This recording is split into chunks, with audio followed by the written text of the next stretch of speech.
नमस्कार. विठूच्या वाडीमध्ये सगळ्या गावकऱ्यांसमोर गोपाळच्या मृत्यूचं सत्य उलगडलेलं असतं. इंदूने अत्यंत हुशारीने रत्नाला बांधून तिच्या तोंडात अर्काची बॉटल ओतून तिच्याकडून सगळ्यांसमोर सत्य वधवून घेतलेलं असतं. रत्ना सगळ्यांसमोर अगदी एखादा नशेली पदार्थ घेतल्याप्रमाणे सगळं काही बारकाईने सांगत असते. पोपटराव आणि श्रीकला मात्र एकदम हादरलेले असतात, कारण पोपटरावला कळून चुकलेलं असतं आता रत्ना जे काही बोलते ते तर खरंच आहे, पण या विठूच्या वाडीतून आपण जिवंत आता वाचू शकत नाही. पोपटराव श्रीकलाला इशारा करत असतो, जिथे जागा भेटेल तिथे पळ, लपून बस, या गावातील लोकांच्या तावडीत सापडू नको. त्यावर श्रीकला इशाऱ्याने पोपटरावला म्हणत असते, बाबा आता आपण इथून कुठेच पळू शकत नाही. नीट डोळे विस्फारून बघा, चहूबाजूने गावातील लोकांनी आपल्याला घेरलं आहे. गावातील लोकांच्या हातात लाट्या काठ्या आहेत. याचा अर्थ आपल्याला आता कोणी जिवंत ठेवणारच नाही. पोपटराव चारी बाजूने पाहतो आणि मग त्याच्यासमोर जे दृश्य असतं त्यानंतर तो प्रचंड हादरलेला असतो, घाबरलेला असतो. अशातच आता इंदू म्हणत असते, व्यंकू महाराज ऐका ऐका, रत्नाच्या तोंडून काय बाहेर येत आहे. रत्नाला इंदू विचारत असते, बोल रत्ना, त्या दिवशी गोपाळ बरोबर काय घडलं होतं, काय केलं होतंस तू गोपाळला. त्यावर रत्ना म्हणत असते, खरं तर श्रीकला आणि पोपटरावचं काळ सत्य गोपाळ समोर उघड झालेलं असतं. त्यामुळे गोपाळ श्रीकला आणि पोपटरावच्या विरोधात गेलेला असतो. आता आपल्या विरोधात गेलेल्या या गोपाळचा काटा काढलाच पाहिजे, नाहीतर गोपाळ आपल्या विरोधात आवाज उठवेल. अशातच आता थेट रत्ना पुढे म्हणत असते, पोपटराव आणि श्रीकलाने गोपाळला मारण्याचा निर्णय घेतलेला असतो आणि त्या दोघांनी शेवटी त्या दिवशी गोपाळला एका ठिकाणी बोलवून त्याचा गळा दाबून जीव घेतलेला असतो. सगळ्या लोकांसमोर हे रत्नाने म्हटल्यामुळे आता सगळी लोक पोपटराव आणि श्रीकला विरोधात घोषणा देत असतात की आत्ताच्या आत्ता या पोपटराव आणि श्रीकलाला आमच्या तावडीत द्या, आम्ही देऊ त्यांना काय शिक्षा द्यायची ती. या दोघांना तर आम्हाला जिवंत ठेवायचीच नाहीये, कारण आम्हाला माहिती आहे जर या दोघांना पोलिसांच्या तावडीत दिलं तर पोलीस काय शिक्षा देतील हे काय माहीत नाही, पण आम्ही मात्र या दोघांना जिवंत सोडणार नाही. आमच्याच गावातील गोपाळवर जीवघेणा हल्ला करून त्याला मारणाऱ्या या दोघांना आजच्या आज आताच्या आता आम्हाला संपवायचं आहे. त्यावर मात्र आता गावातील लोक खूपच चिडली आहेत. त्यांना कंट्रोल करणं आता तेवढं दिसतंय तेवढं सोपं नाहीये. अशातच आता इंदूने हा प्रसंग ओळखून लगेचच आता व्यंकू महाराजांना म्हटलेलं असतं, व्यंकू महाराज प्लीज सावरा स्वतःला, तुम्हीच आता या गावाच्या परिस्थितीवर नियंत्रण आणू शकता. त्यावर मात्र आता शकुंतलाही म्हणत असते, इंदू इंदू या नालायकांना सोडलं नाही पाहिजे. त्यावर इंदू म्हणत असते, शकुंतला काकी नका काळजी करू तुम्ही.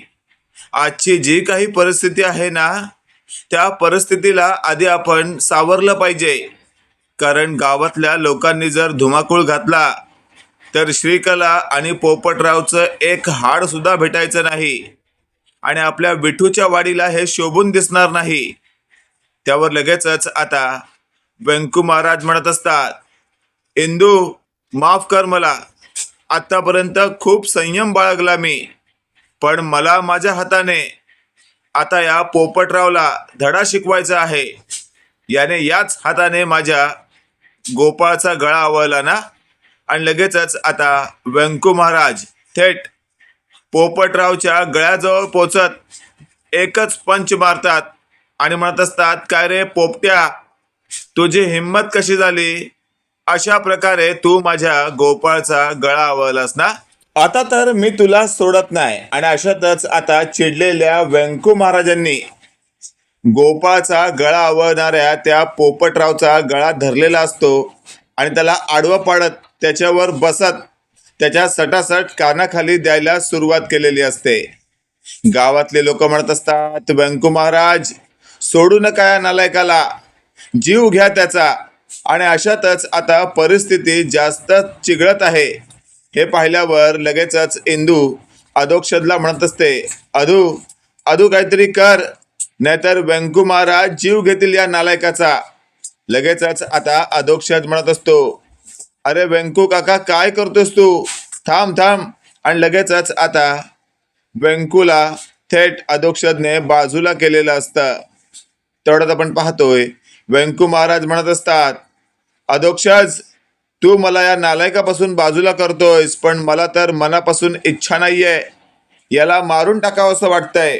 अशातच आता अधोक्षज म्हणत असतो, काका प्रत्येक गोष्टीला काही ना काही नियम असतात, त्या नियमांनुसार आपल्याला चालावं लागतं.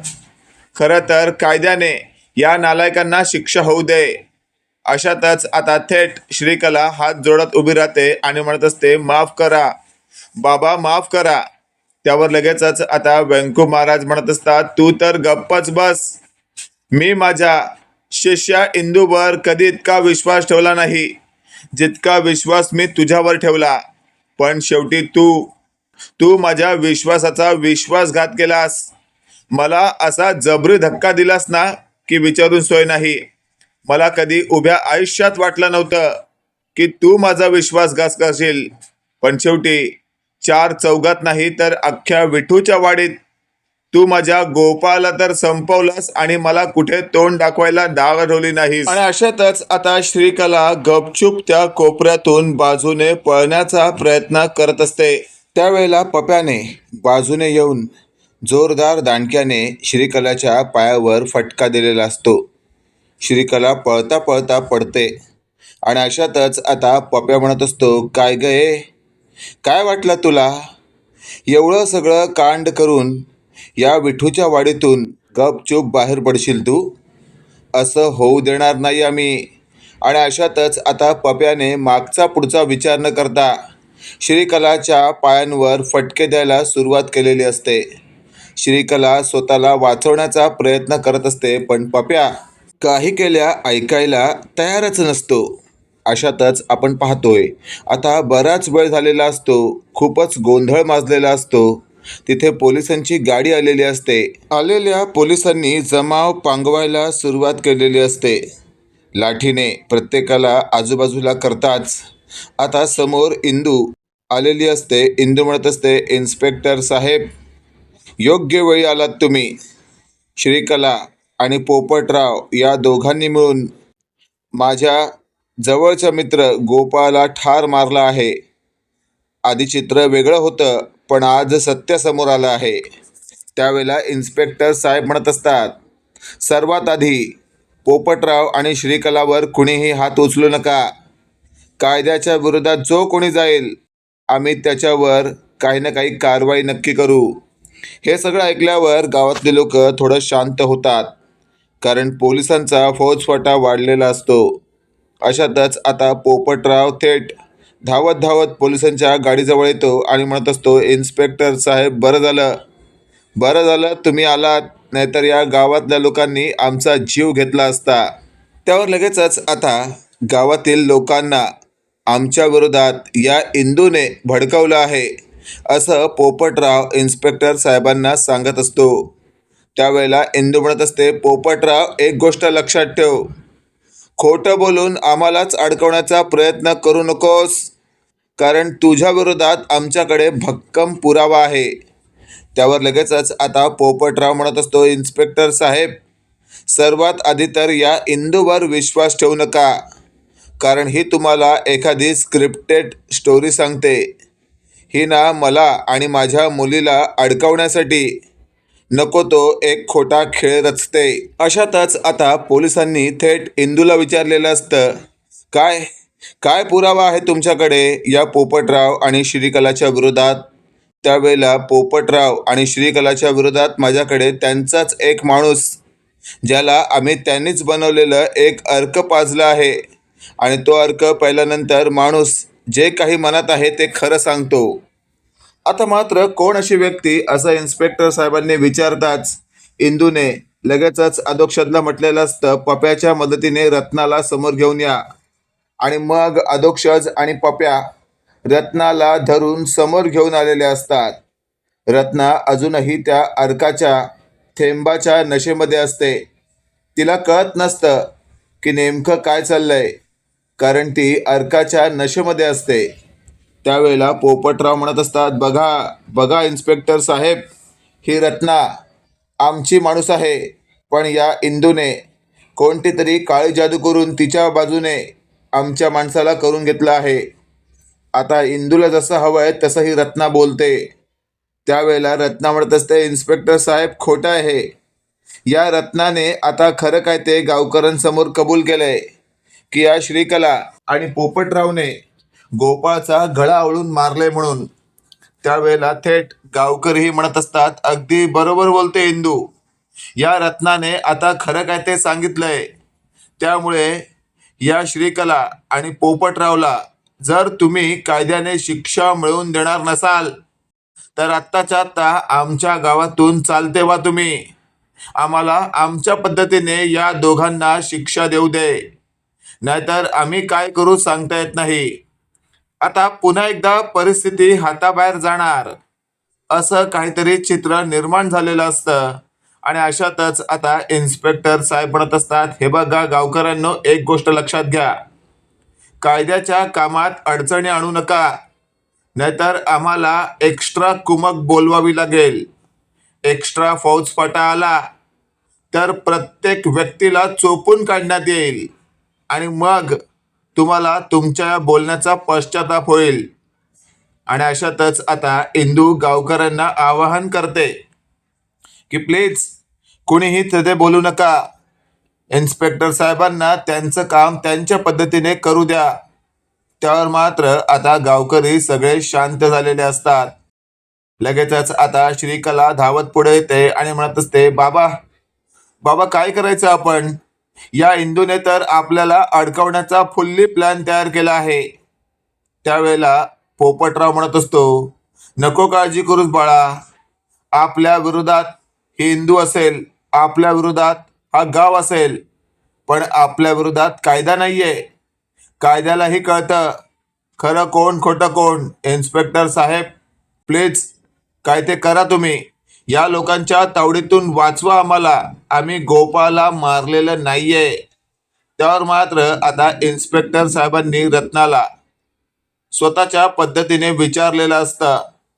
रत्नाने अगदी तसंच आधीसारखं सांगितल्यामुळे इन्स्पेक्टर साहेब म्हणत असतात, पोपटराव आम्हाला उल्लू बनवायचं काम बंद करा.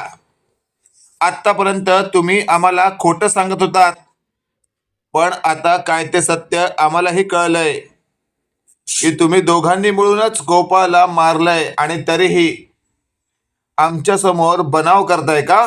इन्स्पेक्टर साहेबांनी आवाज चढवलेला असतो आणि चढवलेल्या आवाजासमोर आता पोपटरावचा आवाज थोडा दबतो. पोपटराव म्हणत असतो, ख ख ख ख ख ख ख ख ख ख ख ख ख ख. खरं तर मला काय बोलावं कळत नाहीये. मी आता घाबरलोय, पण मला कायद्याने संरक्षण हवंय. या सगळ्या केसवर तुम्ही नंतरही लक्ष घालू शकता. त्यावर इन्स्पेक्टर साहेबांनी मागचा पुढचा विचार न करता थेट आपल्या कॉन्स्टेबलला म्हटलेलं असतं, आत्ताच्या आत्ता या पोपट्याच्या हातात बेड्या ठोका आणि या श्रीकलालाही सोडू नका. दोघंही खुनी आहेत आणि या रत्नाला सुद्धा ताब्यात घ्या. रत्ना देखील या श्रीकला आणि पोपटरावचीच माणूस आहे. रत्नाला अजूनही कळत नसतं काय घडतंय तिच्याबरोबर. तिघांना आता पोलीस व्हॅनमध्ये भरण्यात आलेलं असतं आणि मग पोलीस व्हॅन पोलीस स्टेशनच्या दिशेने रवाना झालेली असते. त्यामागोमाग आता अधोक्षज म्हणत असतो, इंदू आपल्यालाही लवकरात लवकर पोलीस स्टेशनला पोचायला हवं, नाहीतर हा पोपटराव पोलिसांना लाच देऊन या प्रकरणातून सुटण्याचा प्रयत्न करू शकतो. त्यावर इंदू म्हणत असते, अधोक्षज अगदी बरोबर बोलतोयस तू, आपल्याला लवकरात लवकर पोलीस स्टेशनला पोचलंच पाहिजे. आणि अशातच आता दिग्रसकर पोलीस स्टेशनला जायला निघालेले असतात. इकडे पोलीस व्हॅनमध्ये पोपटराव थेट मुद्द्याला हात घालतो. इन्स्पेक्टर साहेब, आत्तापर्यंतच्या तुमच्या या पोलिसी नोकरीमध्ये काय कमवलं तुम्ही? एक काम करा, ही केस इथल्या इथे क्लोज करा. मी तुम्हाला 10 लाख रुपये देतो. त्यावर इन्स्पेक्टर साहेब म्हणत असतात, काय समजलात तुम्ही मला? मी कायद्याचा रक्षक आहे, ही गोष्ट कायम ध्यानात असू दे. तुमच्या आधी 10 लाख काय 20 लाख देणारे बरेच लोक पाहिले मी, पण कधीही अशा ऑफरना भुललो नाही आणि यापुढे भुलणार सुद्धा नाही. जर आज 10 लाख रुपये घेऊन ही केस क्लोज केली मी, उद्या तुम्ही आणखी गुन्हे करायला मोकळे व्हाल. त्यावर पोपटराव म्हणत असतो, नाही इन्स्पेक्टर साहेब, यापुढे कोणत्याच प्रकारचा गुन्हा करणार नाहीये मी हे गाव सोडून जाणार आहे.